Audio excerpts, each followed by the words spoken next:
आं गोजोननाय बावहरदों बे मोनाबिलि समावबो नोंथांमोनहा जोंनि जमदुवार हालामाव फैनानै रिपर्ट लाफैनो थाखाय आरो सासे बिजाथि हिसाबै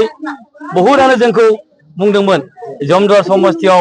टिकेटखौ जों मोननाय नङा बा टिकेटखौ जों होनाय नङा नाथाय जों प्रमान खालामदों दिनै भारतीय जनता पार्टीनि कार्यकर्ताफ्रा प्रमान खालामदों दिनै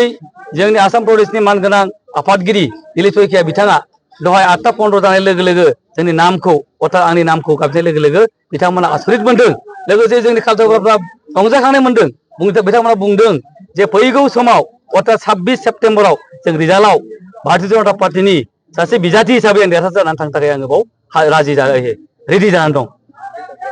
गुबुन गुबुन दलनि बिजाथिफोरबो दं माबायदि गोहोम गोलैगोन आं सानो जोंनि गुबुन गुबुन बिजाथिफोरा खुनु गोहोम खोलैनो हानाय नङा मानो होननानै बुङोब्ला राहुल नार्जारि हिसाबै आङो बे जमदुवार हालामनि सासे गथ' हिसाबै बिनि ओनसोलखौ आं मिथिगौ बिनि हाब भाबखौ आं मिथिगौ जों आंनियाव रावबो प्रत्याहाबान गैया राहुल नार्जारिया 26 तारिखआव देरहासार जानानै जेब्लानाखि नोंथांमोना नुगोन नोंथांमोना बुजिगोन जे नंमारगौ जे राहुल नार्जारिया सासे भारतीय जनता पार्टीनि निष्ठाबान कार्यकर्ता आरो बिथाङा दिनै देरहासार जानो हाबाय नोंथांमोन नुनो मोनगोन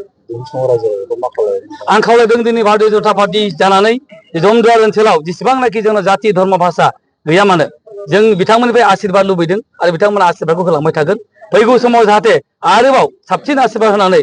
जोंनि जमदुवार हालामनि डेभेलपमेन्टनि खामानि मावनो थाखाय बिथांमोना जाहाथे आंखौ सहाय सुबिदा खालामो आरो बिथांमोननि अननायजों जाहाथे आङो देरहासार जालांनो हायो आं बेखौनो खावलायदों नमिनेसना जोंना जिहेतुके जोङो मोनसे सेन्ट्रेल पार्टी बिथांमोननि बिथोन मथेयै जोङो जिहेतुके 1 आरो 2 जोंहा दंबावो सम बेनिखायनो आं खावलायगोन बा आं बुंगोन जोंनि हाइकमान्डआ जेखौ बुंहरगोन जों बे मथावनो जोङो 1 बा 2 थारिखआव जों मोनसे गथायनो थाखाय जों रेडि जानानै दं बेनि समाव बेसेबांसो भट मोनगोनखौ आसा खालामो बेनि समाव जोङो भारतीय जनता पार्टी हिसाबै मिनिमाम जोङो 18 निफ्राय 19,000 भट लानानै देरहासार जानो थाखाय जों रेडि जानानै दं